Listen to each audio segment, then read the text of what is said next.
కొత్త మంత్రి రాజశేఖరం గారికి, కొత్త మంత్రి రాజశేఖరం గారికి. సదానందం, నేను నిజంగా గాంధీ గారికి దండ వేయడానికి వచ్చాను, నువ్వు నమ్ముతున్నావా? మరి ఎందుకు వచ్చారండి? గాంధీ గారిని అడ్డం పెట్టుకుని 1 కోటి రూపాయలు సంపాదించాలని వచ్చాను. ఏంటండి? ఇదిగా కాంట్రాక్ట్ మీద నువ్వు ఇంతవరకు ఎంత సంపాదించావు? మీకు తెలవంది ఏముంది చెప్పండి. సిమెంట్ లేకుండా వంతెల్ని కట్టి 10 లక్షలను, ఇసుక లేకుండా ఇల్లు కట్టి 20 లక్షలు సంపాదించానండి. అరసి బుర్ర లేకుండా 30 లక్షలు సంపాదించావు. ఇప్పుడు 1 కోటి రూపాయలు సంపాదించే అవకాశం వచ్చింది. Jalaganga project central government sanction ఇస్తున్నారన్న విషయాన్ని ఢిల్లీలో ఫైల్లో నేను స్వయంగా చూశాను. ఆ కాంట్రాక్ట్ మనకి వస్తుంటారా? సరుకున్న మినిస్టర్ తో నువ్వు ఈ మాట అంటున్నావు అంటే నువ్వెంత తెలివి తక్కువడో నాకు ఇప్పుడు అర్థమవుతుందయ్యా. ఈ విషయం పేపర్లో వచ్చిందంటే తూములు కంపెనీ వాళ్ళు రేట్లు పెంచేస్తారు, కానీ నువ్వు ముందే తూములు కొనేసి రోడ్ల పక్క పడే. దాంట్లో ఉన్న బాధ మీకు ఏం తెలుసు చెప్పండి. బిల్లు లేకుండా తూములు కొని ఒక్కొక్క తూముని లారీ మీద అక్కడ చేర్చాలి అంటే చేతిలో ఉన్న 30 లక్షలు వదులుకున్నట్టే. అబ్బా, కాంట్రాక్ట్ లో డబ్బు రాబడుగా లేవయ్యా, నేను చెప్పిన అయ్యా ఇన్ని ఏర్పాట్లు చేసిన తర్వాత ఆ కాంట్రాక్ట్ మనకు రాకపోతేనో. చెవులో పువ్వు పెట్టుకున్న వాడిని కాంట్రాక్టర్ చేసినందుకు నేను బాధపడుతున్నానయ్యా. చెప్పి పంచి చాలా ఇదిగా రాబడిలో మనకి 50-50. అలాగేనండి. ఇదిగా స్విస్ బ్యాంక్. అయ్యి బాబోయ్, అది సస్య మర్చిపోను. మీరేం కంగారు పడకండి. తెల్లారే పాటికి రోడ్లు కనపడకుండా తూములతో పూడ్చి పెట్టిచ్చేస్తాను.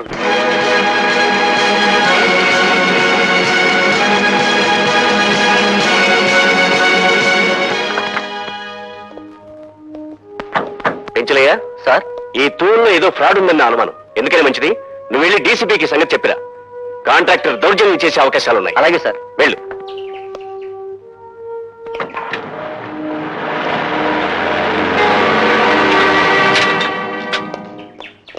నమస్కారం అండి ఇంజనీర్ గారు. సదానంద గారు, ఈ పైపుల్ని ఎక్కడన్నా చేయించింది మీరేనా?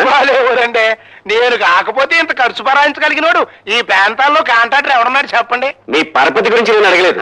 అనుమతి లేకుండా వీటిని ఎక్కడెందుకు వేయించారు అని అడుగుతున్నాను. అంటే ఈ ప్రాజెక్టుకి మీరు టెండర్లు పిలిచినా ఆ కాంట్రాక్ట్ మరి నాకే వద్దు కదండి, అది మాత్రం వేయించానండి.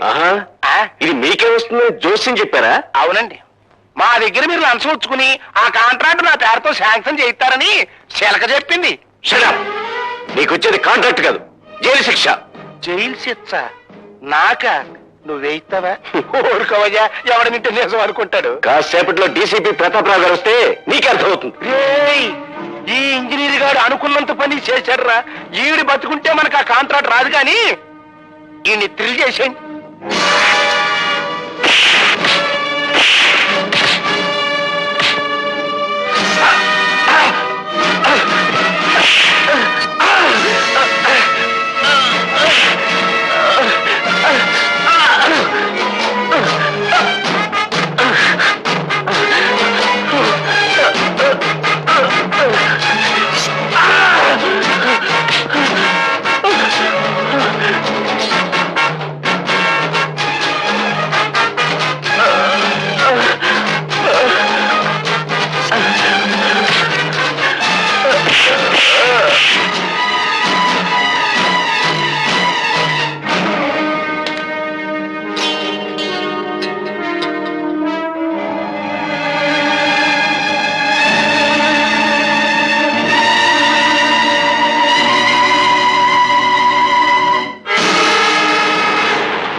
కమిషనర్ ఆఫ్ పోలీస్ ప్రతాపరావు గారా? పర్వాలేదు, కూర్చోండి. పర్వాలేదు, నిలబడతాను. ఏమిటిలా వచ్చారు? నేను నేరస్తుల కోసం వచ్చాను. ఇక్కడ ప్రజా సేవకులే కానీ ప్రజాద్రోహులు నేరస్తులు ఎవరు లేరండి. ఆత్మద్రోహం చేసుకునే మనిషికి ప్రజాద్రోహం గురించి ఏం తెలుస్తుంది రండి. ప్రతాపరావు గారు, నా సంగతి మీకు తెలియదేమో. నేను పుట్టినప్పుడు నలుగురులాగా అమ్మ అమ్మ అనలేదట, అహింస అహింస అన్నంట. నేను అలాంటి గాంధీవాదిని. గాంధీ గారు వద్దన్న బ్రాందీ గ్లాసును చేత్తో పట్టుకుని నేను గాంధీవాదిని అని చెప్పడం మీకే చెల్లుతుంది, అది పదవిలో ఉన్నారు కనుక. ఇంతకీ ఏ విషయం గురించి మాట్లాడడానికి వచ్చారండి తమరు? ప్రాజెక్ట్ అసిస్టెంట్ ఇంజనీర్ తూముల దగ్గర దారుణంగా హత్య చేయబడ్డాడు. చాలా మంచివాడు పోయాడయ్యా. ఓ పోల్దర ప్రమాయించు. ఆ తూములు శాంక్షన్ లేకుండానే సదానందం గారు అక్కడ వేయించారని, ఆ తూముల తాలూకు కాంట్రాక్టు మీరు వారికి ఇప్పిస్తారని అనేక పత్రికలు రాసి అదే అదే ఎల్లో జర్నలిజం. దానికి మీరు ఎల్లో జర్నలిజం అని ముద్దు పేరు పెట్టుకోవచ్చు. కానీ ఆ ఇంజనీరు చచ్చిపోయే ముందు తన ఎర్రటి చిక్కటి రక్తంతో ఒక పేరు రాశాడు. ఏమని రాశాడండి? రాజా అని 2 అక్షరాలు. రాజశేఖరం గారు గాని ఆయన తాలూకు మనుషులను గాని రాసే ప్రయత్నం చేసి ఉండొచ్చు కదా. డీసీపీ గారు రాజా అంటే నేనేని ఎందుకు అనుకోవాలండి? రాజరాజ నరేంద్రుడు కావచ్చు, రాజగోపాల్ కావచ్చు, రాజవర్మ కావచ్చు, రాజనాల కావచ్చు, ఇలా 1,00,000 పేర్లు నేనే చెప్తాను. రాజశేఖరం గారు, మీరు 10 లక్షల మంది ఓటర్లను మోసం చేయగల సమర్థులే కావచ్చు. ఒక హత్య చేసి దాన్ని మసిపూసి మారేడుకాయ చేయగల అర్హులే కావచ్చు. కానీ జీవితంలో దోషిని వదిలిపెట్టడం ఎరగని ఈ డీసీపీ ప్రతాపరావు మిమ్మల్ని నేరస్తులుగా రుజువు చేసే వరకు మీ నీడను వెంటాడుతూనే ఉంటాడు. గుర్తుంచుకోండి. అంటే ఈ డీసీపీ గారు కొంప మీదకి తెస్తాడేమోనండి. నువ్వు అనుమానాలతో టైం వేస్ట్ చేయకు. ఆ చచ్చిపోయిన ఇంజనీర్ స్థానంలో వెంటనే మన మనిషిని అపాయింట్ చేయాలి. అన్నట్టు జ్ఞాపకం వచ్చిందండి, మా బామ్మర్ది ఒకడు ఇంజనీరింగ్ 3వ క్లాస్ లో పాస్ అయి ఉన్నాడండి. ఆడు పనికొస్తాడంటారా? మనకు కావాల్సింది చదువుకున్న సమర్థుడు కాదయ్యా, మనం చెప్పిన పనుల్లో చేసే చేతకాని వాడు. మరి డ్యాములు కడితే లటక్కలు కూలిపోయింది అనుకోండి, అప్పుడు నీకేం నష్టం అయ్యా? ప్రభుత్వానికి నష్టం, ప్రజలకు నష్టం. ఇంకా మాట్లాడేవంటే ఆ సీట్ లోకి రావాల్సిన తెలివైన కత్తి లాంటి కుర్రాడికి నష్టం. అవునులేండి, ఆ నష్ట జాతకుడి గురించి మనకెందుకు. ఏమయ్యా, ఇంతకీ ఆ నష్ట జాతకుడు ఎవడంటావు?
టిఫిన్ టైంకి ఎలా వస్తానాడు, ఇంకా రాలేదేమిటి?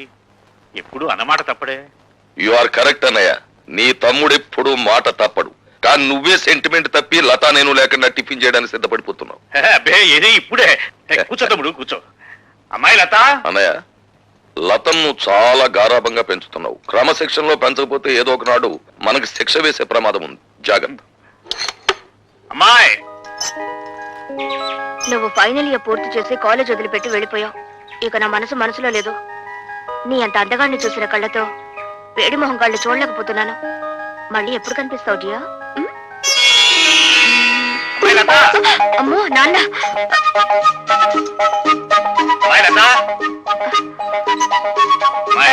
ఏమిటి నాన్న? ఇంకేమిటమ్మా, అక్కడ టిఫిన్లు చల్లారిపోతున్నా, మీ బాబాయ్ వేడెక్కిపోతున్నాడు. నువ్వు తొందరగా రావాలి. బాబాయ్ వచ్చాడా? ఆ. వావ్, పద పద. హలో, ఉన్నారండి? ఒక్క నిమిషం. ఎవర్రా? ఎవరో మినిస్టర్ గారంటండి. మినిస్టర్ గారా? హలో నమస్కారం అండి. ఫోన్ లో కూడా లేచి మాట్లాడాలా? చెప్పండి సార్. అదేనయ్యా మన సదానందం లేడు కాంట్రాక్టర్ వచ్చి వాళ్ళ బామ్మర్ది పేరుస్తాడు. రేపు ఇంటర్వ్యూ ఉంటుంది కదా, ఆ కుర్రని సెలెక్ట్ చేయి. అతనికి బొత్తిగా మెరిట్. మెరిట్ మెరిట్ ఉన్న వాళ్ళకి ఉద్యోగం ఇస్తే మనం చెప్పినట్టు ఎందుకు వింటారయ్యా? అతను సెలెక్ట్ చేయి. అలాగే సార్, అలాగే. ఎవరన్నయ్య? మినిస్టర్ రాజశేఖరం గారు ఆ సదానందం గారి బావమరిదికి ఉద్యోగం ఇమ్మని ఫోన్ చేశారు. ఇచ్చేస్తున్నావా? పదవిలో ఉన్న వాళ్ళ మాట వెనక తప్పదు కదా. చిచ్చి, నీతో టిఫిన్ చేయడం నాదే బుద్ధితో. తమ్ముడు, అరే నువ్వు ఉండు బాబాయ్. నానేమన్నా తెలుతో కూడా ఎవరికి పడితే వాళ్ళకి ఉద్యోగం వచ్చాడు. మోసగాడినైనా నమ్మొచ్చు కానీ పిరికివాడిని నమ్మకూడదు. ఏం చేద్దంటే భయంలో వాళ్ళు ఏమైనా చేసేస్తారు. ఉండు డాడీ, నేను ఉపాయం చెప్పనా? మెరిట్ లో నెంబర్ 1 కుర్రాడిని చూసి ఉద్యోగం ఇచ్చేయండి. మంత్రి గారు ఏమిటిలా చేశామని అడిగితే నాకు మతి మరపు ఎక్కువ, మీరు చెప్పిన కుర్రాడి పేరు అదే అనుకుని ఇచ్చేసానని బికమం పెట్టేయండి, సరిపోతుంది. ఏ అలా చేస్తావానయ్య? చేస్తావా లేదా చెప్పు. ఒప్పేసుకోండి. చేస్తానులే, గుడ్ మార్నింగ్. Good morning.